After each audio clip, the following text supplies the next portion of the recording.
Where did all this begin for you? I mean, how did Tony Robbins become, what was the evolution for you to do and be what you are?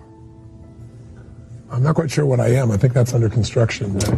I love or people. On the way to becoming, let's say. On the way to becoming. I've become a lot from where I was. I love people. I always have. I'm the kind of person that I remember when I was very young, my mom told me a story, and she's told it to everybody now since then, that I'd be 5 years old and I'd go to the liquor store to get bread and milk, and I'd come back and she'd say, "Where's the bread and milk?" And I said, "There was a poor man there," and I gave him the money, and she said, "We're poor." It's like, I just love people, and so it was a natural outcropping of some frustrations in my own life and wanting to solve them, figure things out, that I looked for solutions, and I looked to books because I didn't have any role models per se.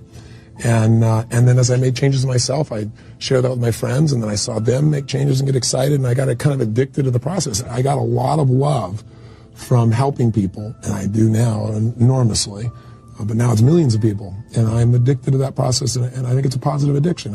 I love to learn, I love to grow, I love to share. By the time I was in high school, I was Mr. Solution, everybody called me. If you had a problem, I had a solution, especially if you're a girl. I had a definite solution. But what were you driving to be? What did you think was the route when you were in high school? Well, when I was in high school, I was still hoping to be a professional athlete, so that wasn't working out too well. Because I was very small. I was 5'1", and I started very late. I'm 6'7" now. I tell people the difference is personal growth, Yes. But honestly, I'm exhibit 1 for personal growth. Yeah, exactly. I didn't know. When I was in high school, I early on, about 16 years old, I decided I want to become president of the United States. Because I thought, how can I contribute the most to society? And I went to a seminar by a man named Jim Rohn. He's still a seminar speaker. And I took a week's pay. I was working $40 a week as a janitor. And it was $35 for the evening seminar, so it was a big decision. And I listened to him speak, and I came out so inspired because most of what he said I already believed. Now as an authority figure saying you really can be this way. And so I said, I'll become president of the United States. To do that, you got to be practical. You got to be a senator. To do that, you got to be a congressman. To do that, you got to stay assemblyman. I worked all the way back to what can I do tomorrow, which was run for student body president. And I wasn't a popular kid. So I ran like a real campaign. I went to all the groups and said, what do you really want? And I won't lie to you. And I went and found out whether we thought it could be done or not. And I said, this won't get done. I think this can. And I won. And I started to believe that if you're totally sincere and you care about people and you're real and you work your tail off, you can reach anybody. And so I started to do that. I started speaking. And then it just kind of grew into a business for me eventually. I went to work for Jim Rohn, the speaker. Right. And then I started my own company and I brokered other speakers. And then gradually I became better than most of the people I was brokering. And then I came across tools that other people had developed, where I could take somebody with a lifetime phobia, and instead of taking the traditional 4, 5, 6 years to cure it, I could do it in 15 minutes. Yeah, 15 minutes. There's a famous story about something I've forgotten now, but it was somebody had some kind of phobia. What was it? Snake phobia, yeah. Snake phobia. Yeah. And for 7 years, and you did it in 15 minutes. Yeah, but what made my career was that I was attacked by the psychiatrists on the radio saying, you're a liar, you're a charlatan, people like, you should not be allowed on the radio, you can't do this. And so I was a real rebel, frankly, and I was like in his face saying, great, are you a scientist? If you are, then test your hypothesis. Give me your patient. I'll be at the Holiday Inn tomorrow night. So it was like this shootout, and it was like a movie. He brought her, I wiped it out, I wrapped the snake around her. A phobia is an uncontrollable physical response to some stimulus. It's not just fear, it's shaking, spitting, and right. At the end she was totally fine. He worked on it for 7 years, so that became my signature, was to challenge. And then gradually I grew, because I was really just trying to prove to everybody and myself as well that I was worthy, rather than, maturing a little bit and just knowing that there are skill sets that are valuable for everybody. I mean, is the common denominator that stops most people because what? I'm not trying to simplify your work. It's very helpful to do it. I'd say there's two things. Everybody on earth, because I've been with more than 2 million people in individual committed sessions from, the kid to the president, in all countries all over the world, 75 countries. You'd have to be an idiot not to see that there are patterns. While everybody may want different things, you may have grown up wanting life to be a certain way or a different way, we have the same needs worldwide because we're humans. We all need certainty, and we don't have it, we freak out. What does certainty mean? Certainty is if you were at a time in your life where you're uncertain about your relationship or your health or your career or your finances, you freak out. It is a survival instinct to be certain. How you get it is totally individual. Some people get up by smoking a cigarette and they relax and they feel certain that they're okay and they're comfortable. Some people by eating, some people by doing drugs. Some people do it by developing a skill set that's so strong. Some people do it by, knowing they can tear other people down. Sure. So everybody meets the need. The only question is, do you do it in a way that is positive, neutral, or negative to your life long term and to other people's lives? So we need certainty, but if we get total certainty, we freak out because we get bored. So God has a sense of humor. We have a need for uncertainty.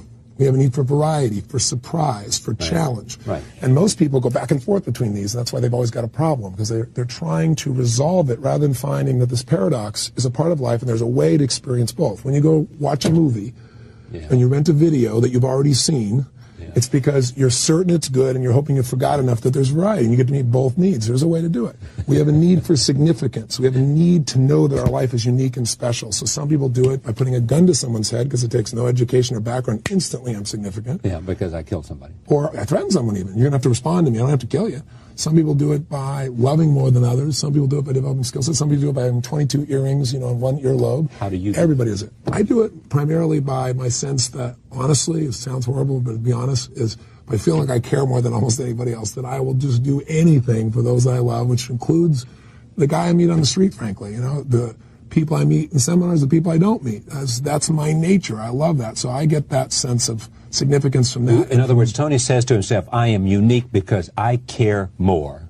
Yeah, which is bullshit. I know it's bullshit. All right. But I care so much. But isn't there, so explain that to me. It's bullshit, but it is the guiding principle for you because it makes it, you define your uniqueness because not only you care say more, yourself, but also I care more and I'll act more on my caring. Yeah, and I will produce the result for people. So where's the bullshit?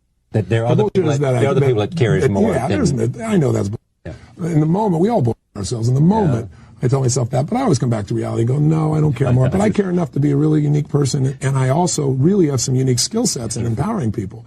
And part of life is the balance between your bullshit and the truth, and getting to the truth as much as possible. Jim Dickey, the great poet from South, James Dickey, the great poet who wrote a lot of interesting things. And he once said to me that in the middle of the night, his wife, he woke up and his wife said, "What's wrong?" He said, I don't know. And she said, "You've got to be yourself." And he says, I know, but what self? That's right. Well, listen, if you're not a multiple, you can't survive in this society. If you're a one-dimensional person, you can't. I tell people, in today's society. Anyway, last needs I'll just mention is connection and love. Because if you go for significance, like a lot of people that we both deal with, right. There's a lot of those people, their whole life was about getting significance. What we all really want is love. But love is a complex thing. It can be taken away very easily. Someone can love you one moment and pretend they don't the next. Much easier to make a lot of money. Much easier to interview somebody. Much easier to do something else that you feel more control over. Because you have then to do what? Then to love, where you're vulnerable to what somebody else may think or feel. That's how most people feel, not all. So if you're totally unique, you feel separate and you miss the feeling of love. If you're totally loving, very often people go, God, I'm so loving, but we're one. Now, where's my identity? And you can get that love by having a problem. It's the most common way in our society. So if you said to me, Tony, how's it going? And I said, oh my God, my company went public and I mean, $400 million in a day, and my daughter's on a new TV show, and my son is doing so well, and I'm totally in love, and yada, yada. This is all true? and you go, screw you, right? Yeah. But if you say, Tony, how's it going? I go, I'm going through a divorce right now.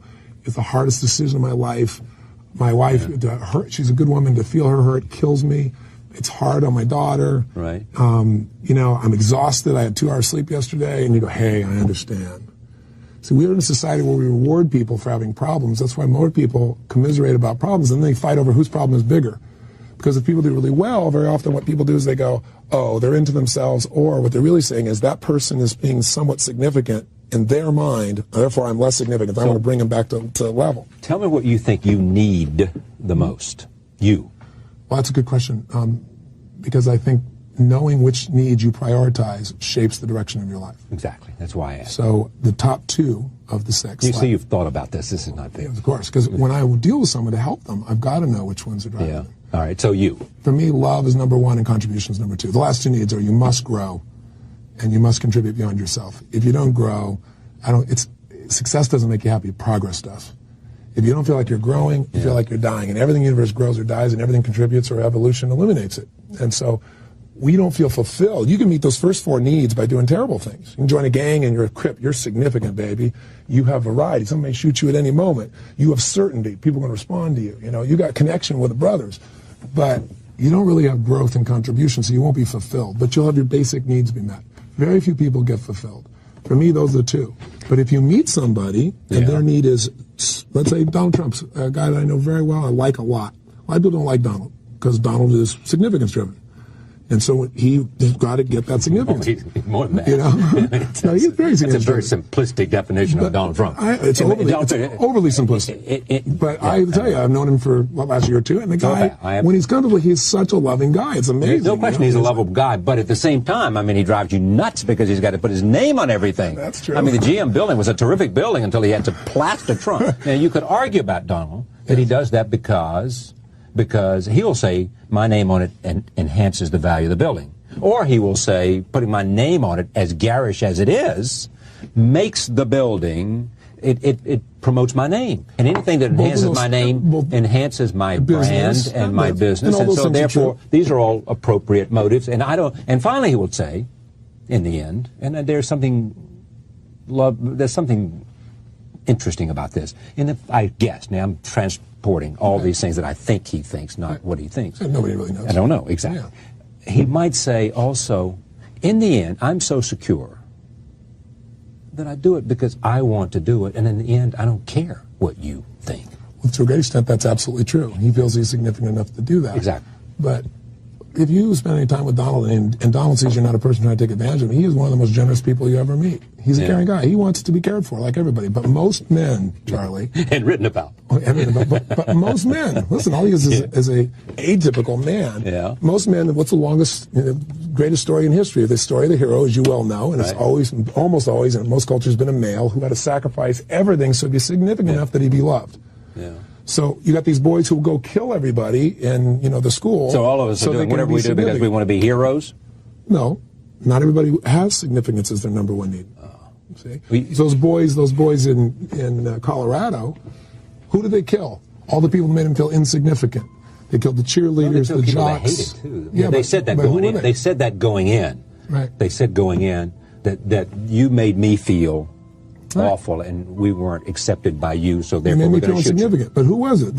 All those people. They killed other people once they got in stage. The woman they asked, do you still believe in Jesus? And she said, yes. But what did they give them? A sense of power, total power. Of course they did. We understand that. I mean, but that's why people join gangs, because it gives them identity. That's my point. But not everybody's driven by that. Some people are more driven by love. Some are more driven by certainty. But are you saying to me you're more driven by love than significance? Without a doubt. You think so? I know. How do you prove it to me? I don't need to. Okay, but I want you to.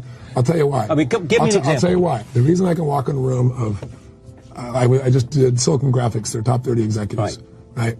Unbelievably skeptical, let's say, just to say my because these are smart guys who made a ton of money, and they're saying, what can Robbins possibly teach us that we don't know about life? That's right. He's one more guy coming in. Exactly. He's one more tall guy coming in here telling us the secret to life, and we've already heard it. And not only that, we've practiced it. Right. Or I go to tomorrow I'm in Boston, I'll have 15,000 people. So in that group, you're going to have every one of the people you can think of. You have people that think I'm an idiot because they came to see somebody else. This reminds me of my favorite Donald Trump story, which is that he evidently was promoting the fact, and somebody was doing a profile of him, that he had drawn 15,000 people to a meeting in Miami. I think it was. It wasn't 15,000 people coming to see Donald Trump. They came to see because they thought they'd get some secret to life. Well, I think they came to see Donald too. But the point is... That's not what the piece said. Well, I know it's not what the piece said, but the media isn't always totally accurate. Oh, come on. Right? But the point of the matter is, if you look at, what pushes somebody's buttons, it's not what pushes their buttons when people are around, it's what pushes their buttons when no one's around.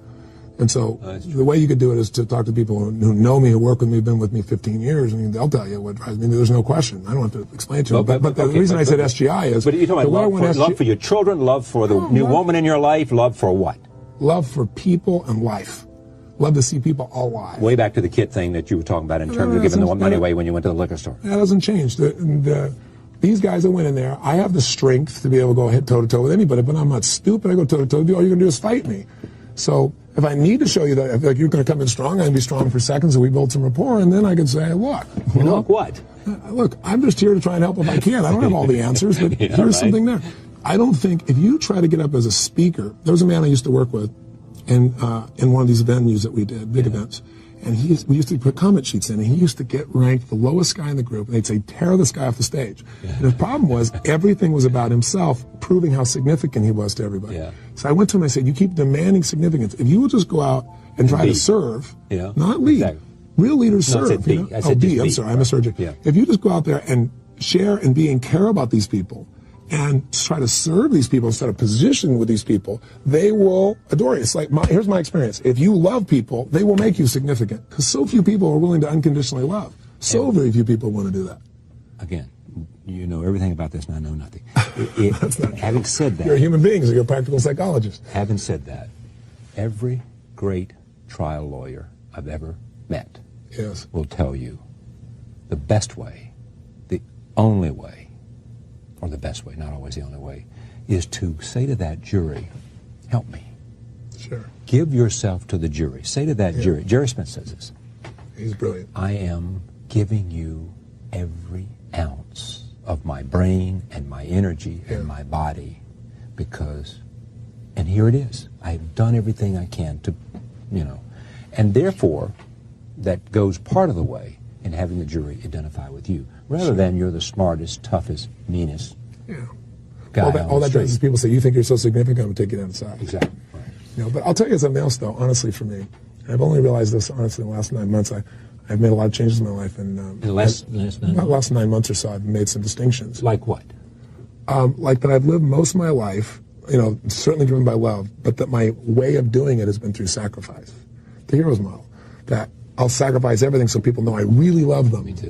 Right. And I realized how insane that is, and part of me wouldn't separate. So I've made the decision, I will sacrifice for those I love, but I don't have to every single minute, because I realized unconsciously I was always looking for ways. Now with an audience I do that. I win some people over because I will be on stage for 12 or 14 hours. They don't think they're going to sit for an hour. They have the time of their life because I turn into a rock and roll concert, and physically, with my intensity, humor, everything I can, I give every ounce of my body, my mind, my spirit. If I'm in pain, it's gone. It's totally about them, and they feel it. And I'm working so hard up there, they finally go, well, maybe I could do something here. Maybe I could stand up and really do this thing that he's talking about. It's like what a leader does is you go first. Right. So I won't give that up in that context, but there's a balance where it becomes being a martyr, and that is something I'm not. And in the last 9 months, I realized that. Or a victim. Or a victim. Well, I would never be a victim. Okay, right. But I have been a martyr, is the truth, without admitting it. But me seeing that, that's not who I am, so you stop it. I think when you can see how you're being, and how you're being is not who you are, you'll change in an instant when you have an awareness of that. But it's hard to change something when you're not aware of it. And so now I feel like I just turned 40, and somebody said, oh, you're doing this and you're doing that, and, you grew a beard and stuff, and people are freaking out over the most stupid little things. And I'm having I'm really having beard, fun. Yeah, it's like, what is this, right? Come on, I said, I'm having a midlife celebration. And I'm early. Well, then what is with the beard? Oh, I just You just decided you liked it? It was sort of nice, interesting look? I've never done it. And why change? Actually, GQ magazine did an article on me, and they talked about how I was the most clean-cut, perfect. And I read that thing, and I thought, I don't want to be that. I'm tired of this. I think I'll try something else. And but then why a Van Dyke rather than a full whatever? Just what's the... Just a play. It's just for variety. Yeah. Something different. You may shave it off a month from now. I'm going to shake it off tomorrow. Tomorrow. But what's happened is so many people said either look good or they got so freaked out about it because I'm like this icon for some people, being a certain way, that I thought, the rebel me said, I'm going to wear this a little longer then. Just mess with it a little bit. Get a life. Do you believe that... I've interviewed lots of very accomplished men and women. Yes. A number of them say, I could start over tomorrow and do this. Yes. Do you believe that you have, through a life process, accumulated enough, for the lack of a better word, success skills, that whatever you did, you could be very good at it? Yeah, it's not win-lose here. Be very good at it. It sounds like an egotistical answer, but all you're really asking me is, do I have absolute certainty within myself? And the answer is yes, not because I'm so bright, but because I have so much life experience. When you've been with millions of people, and I've been on stage with Diane Sawyer's shooting the camera with a business group, this is many years ago, and it was really an important media piece, I thought, for my career, because it was all these corporate executives, and I wanted people to see that I wasn't some rah-rah guy. I hate the word motivation, by the way, because it's not what I really do. I really see myself as a strategist, and that's what I do. But because I use energy also, and that's easier for the camera to capture, that's really what it becomes, and people don't know where else to put it. So that's a motivational thing. So while they're filming this top CEO, who's like, very, very celebrated, and they're like, wow, this is great positioning.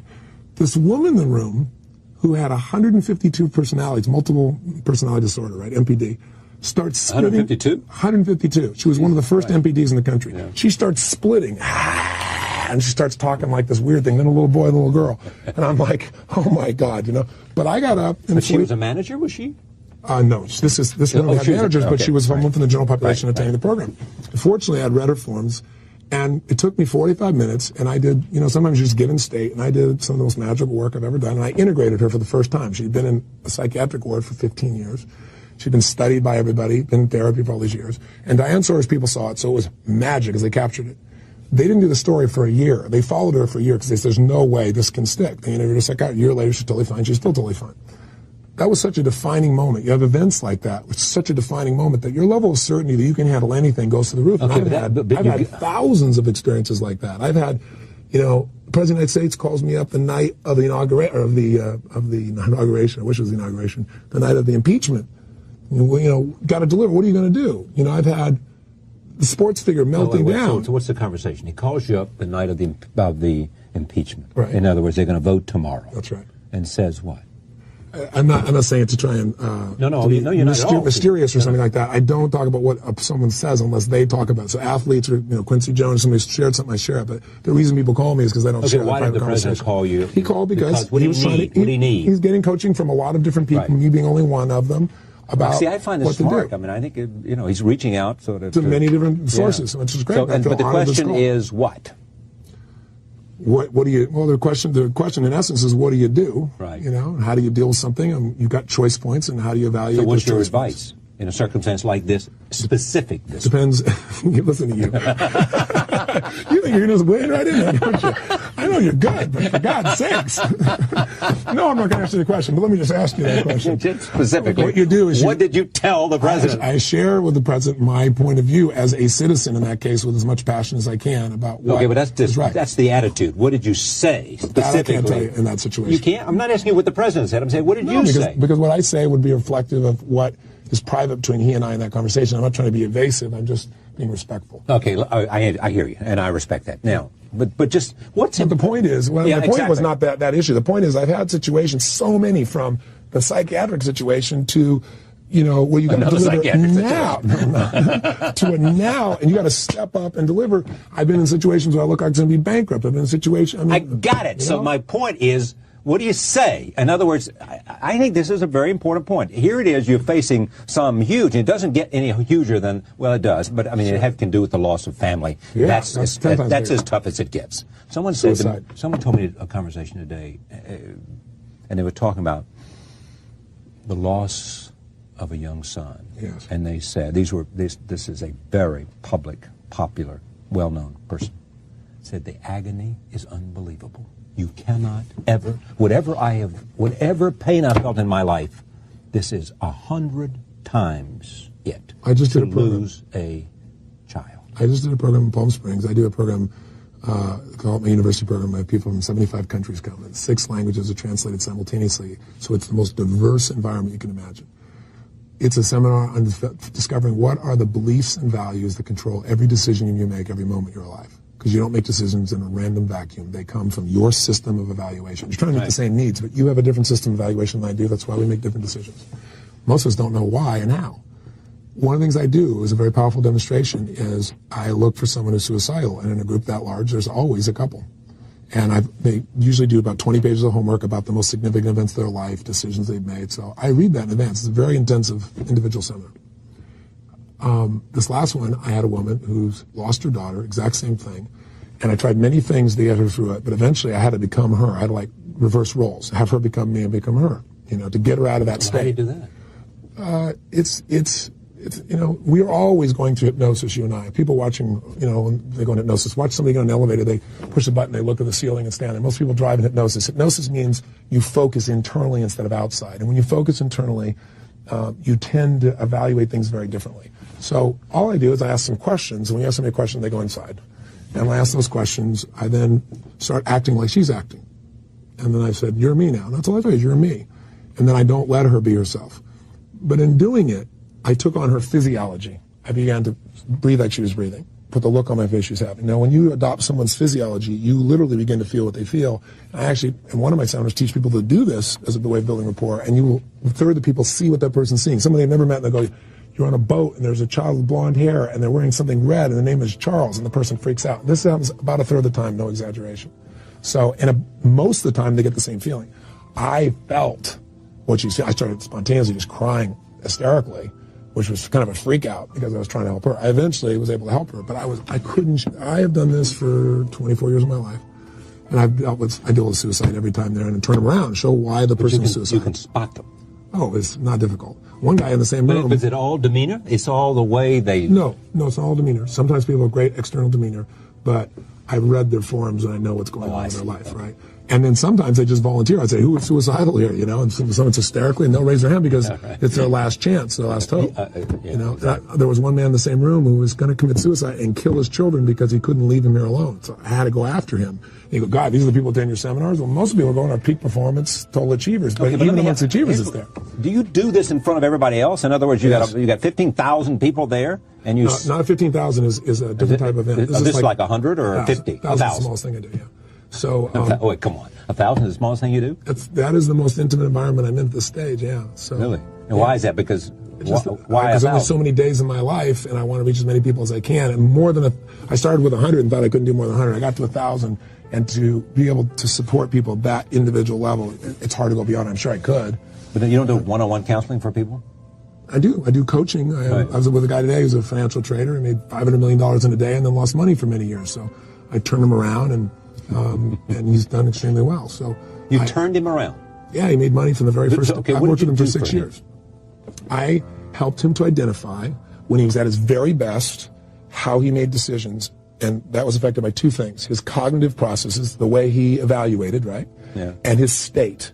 Meaning, we all have times in our life, I'm sure even you have done this here, when you say something... That's not be so quick. No, maybe not. But when you've done something, and after you've done it, you thought, I can't believe I said that, I can't believe I did that, so stupid. But you've also had times where after you've done something, you were like, that was me, I'm impressed. I don't know how I did it, but I'm impressed. Right. So it's not ability, it's the state you're in. So I helped him figure out what he was doing when I was at his peak performance. I did that by watching videos of him, by interviewing people around him, and I found out what he was doing with his body. When you're in a certain state, when you're in a passionate state, you move differently, you breathe with them, you talk differently than when you're really feeling depressed. Now, is this like visualization in part? No. No, it's every emotion you have, you only experience by your body. If I said there's a depressed person behind camera number one, tell me what their posture's like without looking. I bet you know. Oh, sure. Down. Okay, now how do you know that? Because to create depression, you have to drop your shoulders. You have to drop your breath. It's just that people are not sort of like this. That's right. And if you take somebody who's depressed and you just change their physiology, as overly simplistic as that is, in that instant, you will change their state completely. Now, you can't just change their physiology. You then have to change their beliefs. That's why a lot of actors will look at a walk to get into the character. That's correct, because they'll start to actually feel it. But so why not look at the walk you want, the life you want, and emulate that physiology? Because that sounds so easy. I know. No one wants the easy answer, even when it's real. Okay, well, is it real? It's absolutely real. That you just adopt the walk that you want? And I mean, here's the interesting example about this. I don't know whether it's true or not, but I use it frequently. The notion of George Patton. George Patton visualized, assumed, thought about what a great general ought to be.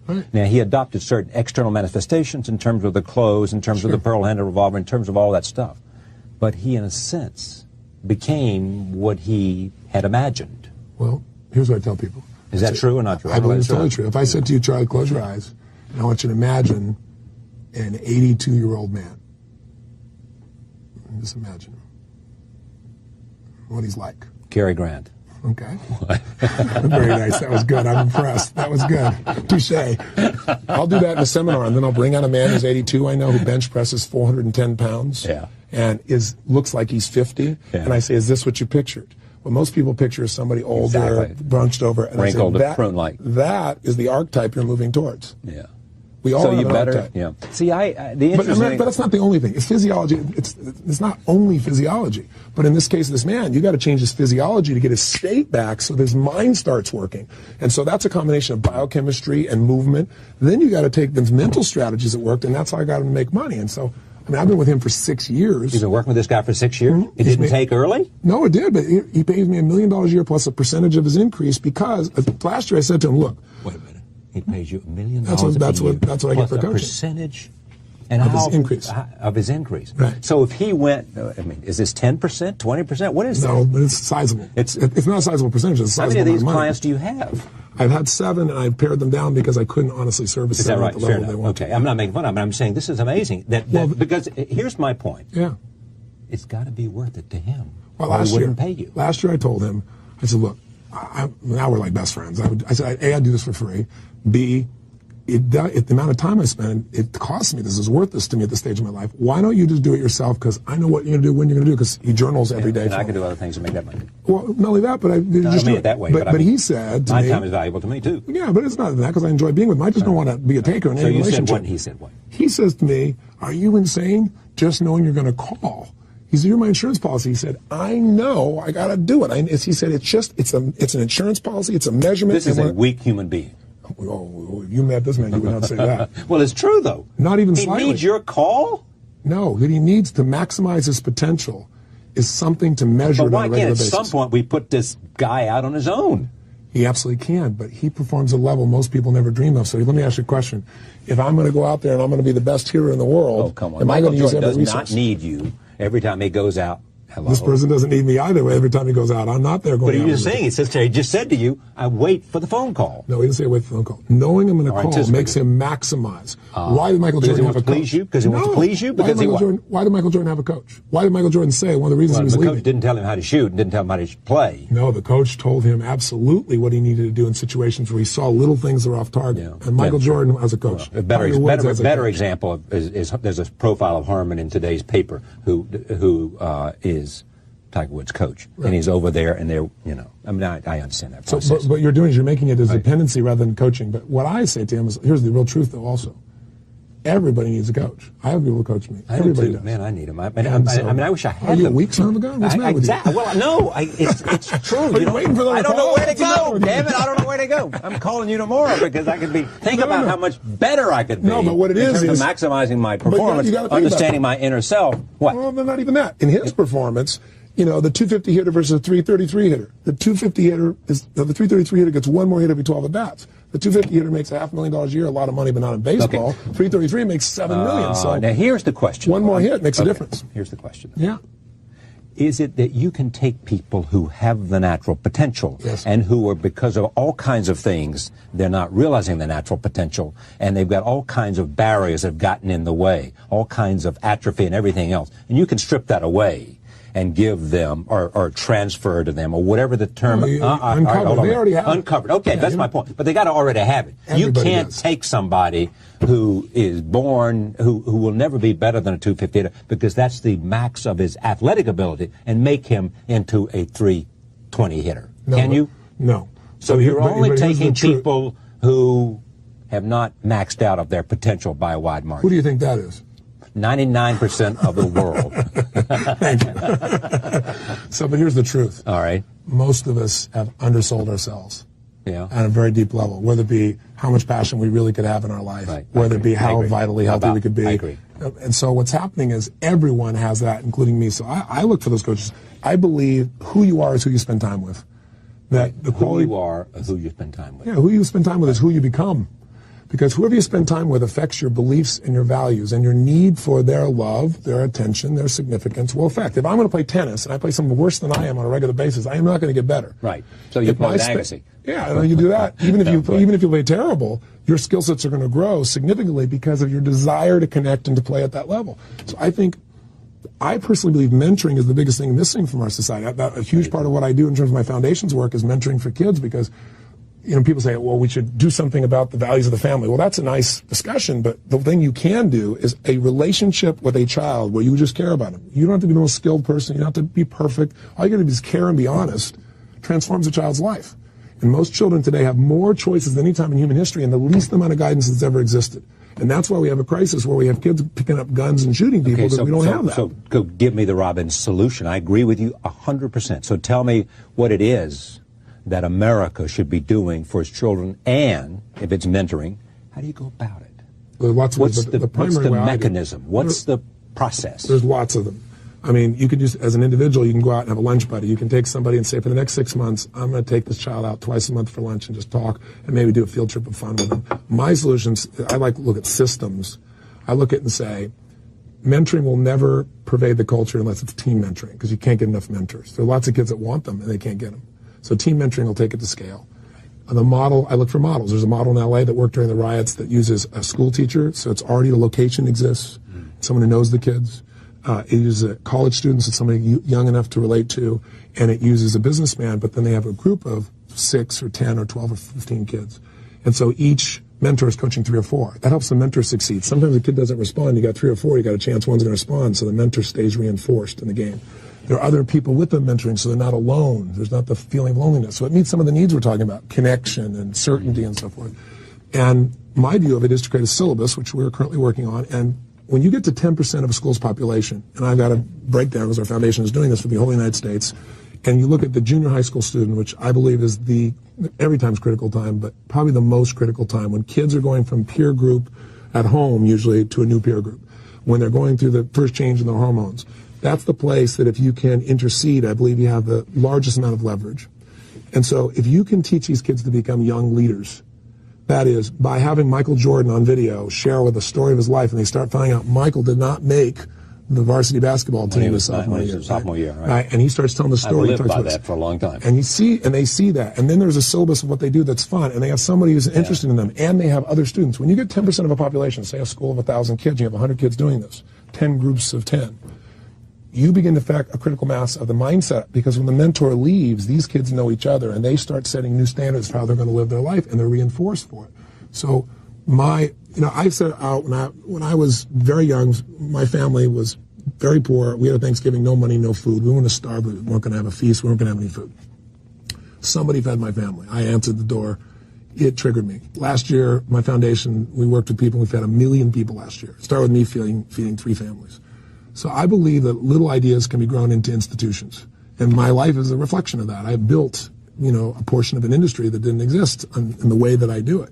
So I believe that in mentoring, this can be done. So I have right now 100 partners that are all putting up together $1 million to fund the syllabus of this.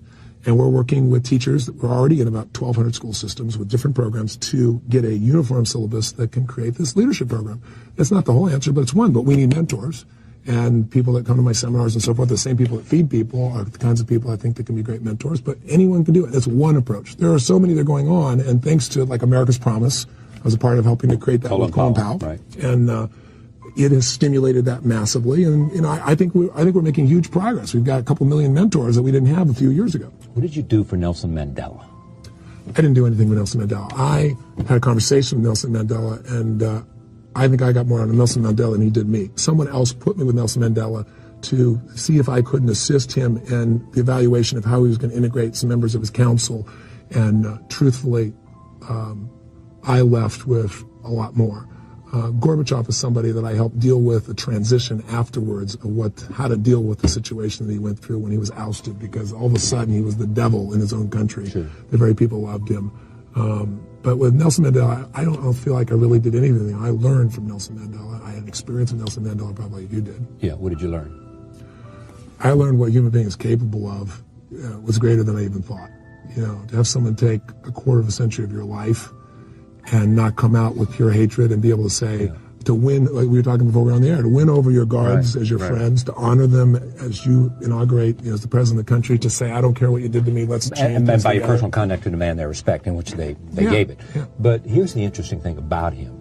For the first half of his time, he was angry, rebellious, and finally, I think, he shifted to preparing. Shifted to something else. Yeah. He shifted to a sense. So you said preparation to you, and he said to me, he just said, at some point I realized that it was not productive. Well, that's true of all human beings. I don't care what a human being does. If they have enough time, they'll satiate that emotion. If the emotion is anger, they'll get a point where they're tired of being angry, and then they'll get sad. If they're sad all the time, they'll finally get pissed off just to get out of that state. Yeah. Human beings left alone will eventually gravitate to something else unless they get reinforced. Like by being angry, I respond to you all the time, then you learn to get angry because I always react to you. Or being sad all the time, I give you love, well, pretty soon you get sad, you don't even know why, because you want love. But he is an amazing man. He is more than the product of satiation.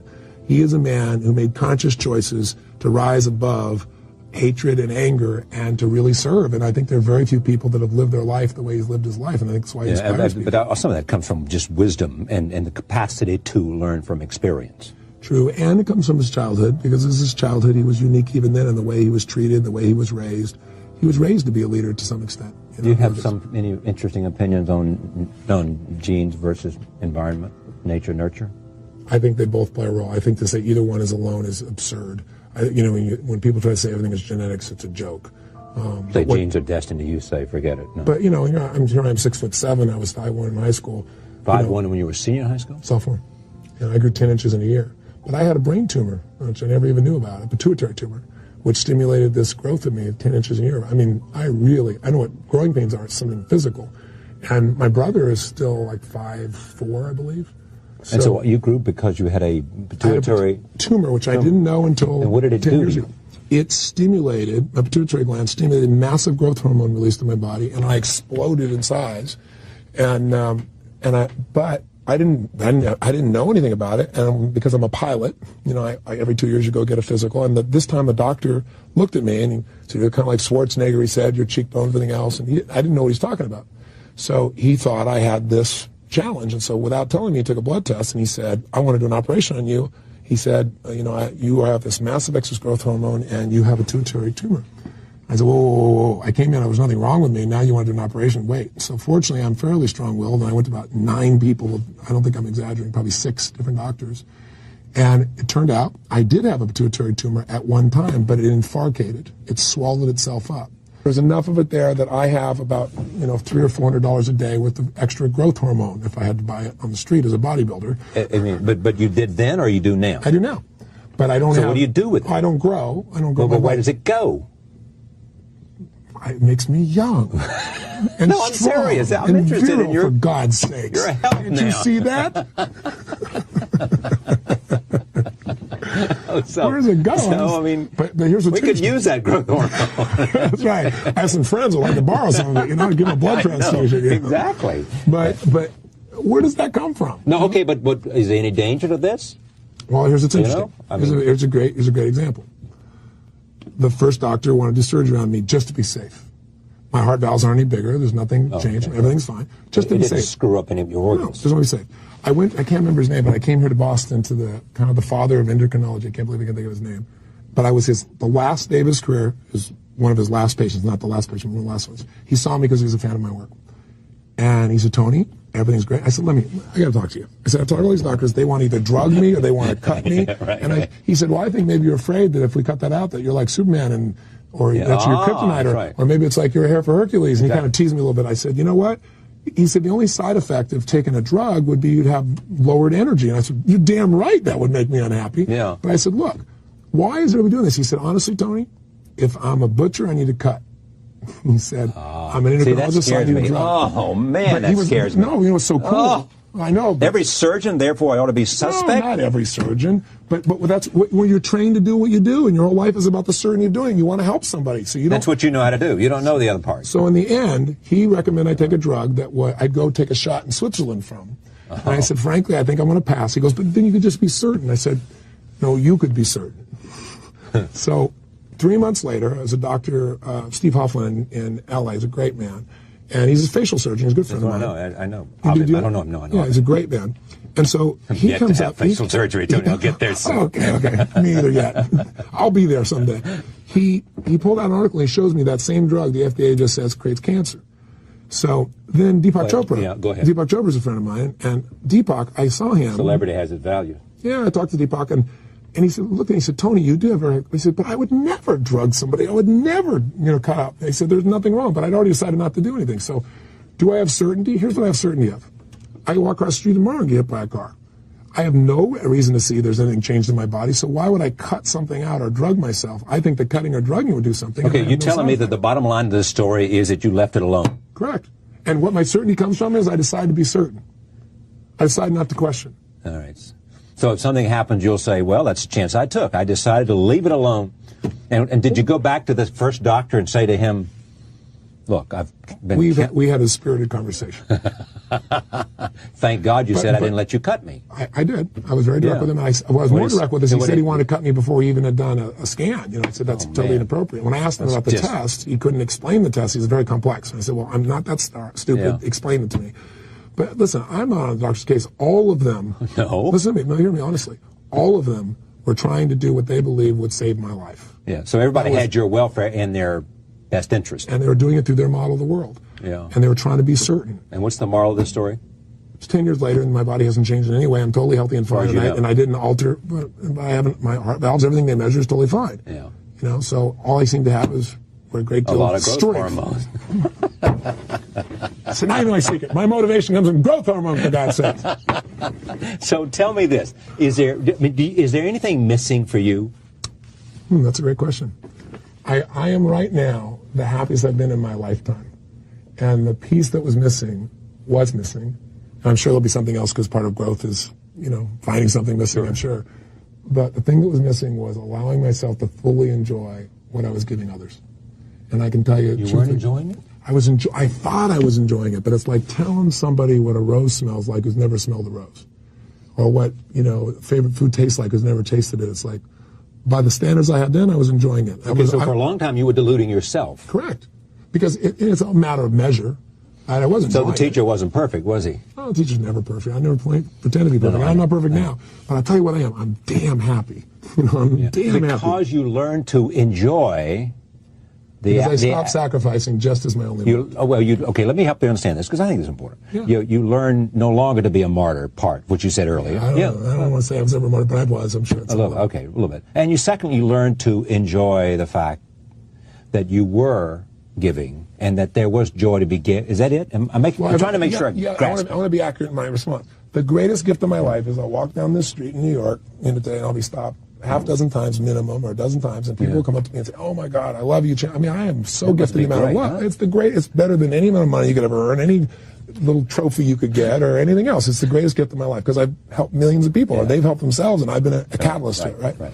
So, I've always loved that, but I've always felt like I have to give more, do more, and now what's happening is I'm coming to a place of I get to give more and do more, and I let myself have those moments where I just go, wow, tomorrow I'll be on stage, I'm sure it'll happen, and there's a point when the room will be, 20,000 people up to the top of the rafters, and they will be in such a passionate, playful, powerful state, and I know I'll pop out of my body and look at it and go, holy, this is my life. How cool, how amazing, how blessed I am. You will do that? Oh yeah, I will absolutely do that, and I'll think about blessed I am. I'll feel so Did you not grateful. do that 2 years ago? No, I'd be focused on who's the one person I'm missing. Is there anybody there that's not? Now make sure, and even if they all are, okay, there must be something. Or is there anybody I haven't convinced? Well, it's not so much convinced. Is there anybody who's really not happy? My thing has been making everybody happy, and so now I also know, and this I'm still working on, frankly, that I care about everybody, but I'm not responsible for everybody. Because sometimes, frankly, like I did this thing with a suicide. It took 2 people that were going to commit suicide, and I've done this every year, and we follow them up. They don't commit suicide. They're changed, transformed. And I was actually sad because I thought about, especially the guy that was going to kill his kids, because he didn't want them to go through not having anyone there for them, and his bizarre psychology. And he's a good man. He's a really good man. But I started thinking about all the people who I will never reach. And knowing that I can help and that I'm not, I got myself sadder than hell. It was stupid as can be. And so what that comes from is the ego saying, I care so much, nobody else does. I'm the only one who can do it, which is complete bullshit. So I have to balance that. It comes from a good place of really just wanting to make that difference, but it needs to be in balance with also taking care of yourself. And right now I'm doing that, and I'm loving it. I know I'm able to help my friends with that. The gentleman I was telling you about coaching, I had a conversation with him today, and he had a day he lost $50 million, which affects your day a little bit.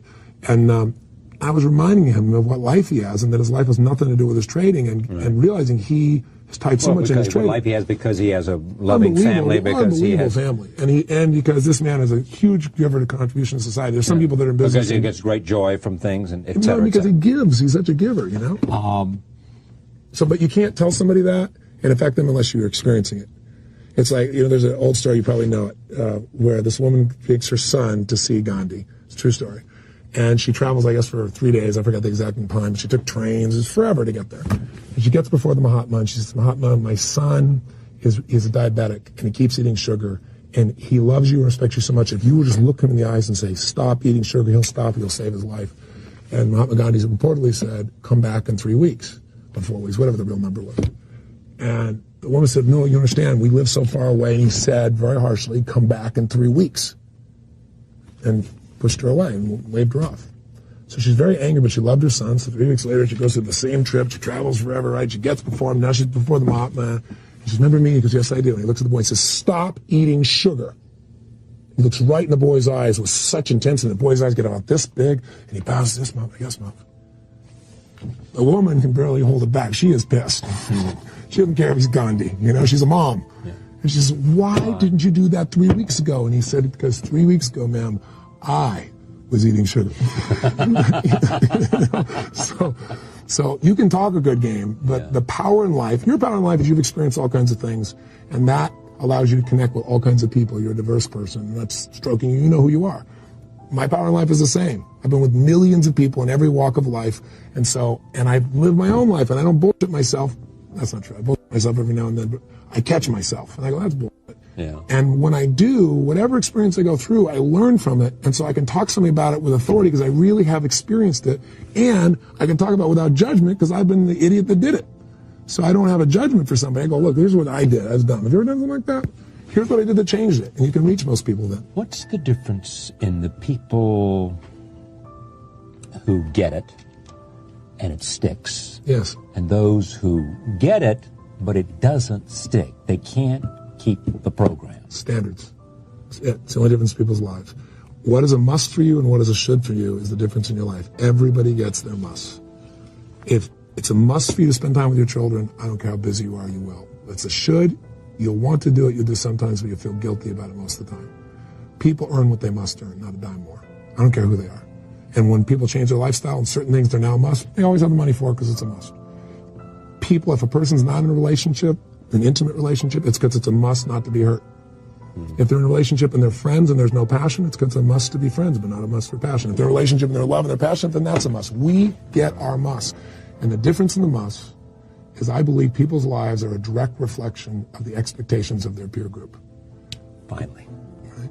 Tell me what dreamlife.com is. Dreamlife is a place where you can enter the universe of how to improve anything in your life from the best teachers around the world, 24 hours a day, and at a cost that's ridiculous because it's free for most of it. There's classes that you can take as well, but you're able to meet people from around the world. You're able to learn everything from how to strip for your lover to how to learn another language to how to be able to trade financially online. It's a diverse world where you can enter the world of improving yourself and meet all kinds of people and have a community that you can be a part of if you choose to. And it's a public company, so it's an investor's vehicle as well for people, and it's something that I'm passionate about because to me, the online world is in its infancy. The second wave of the internet is the media internet.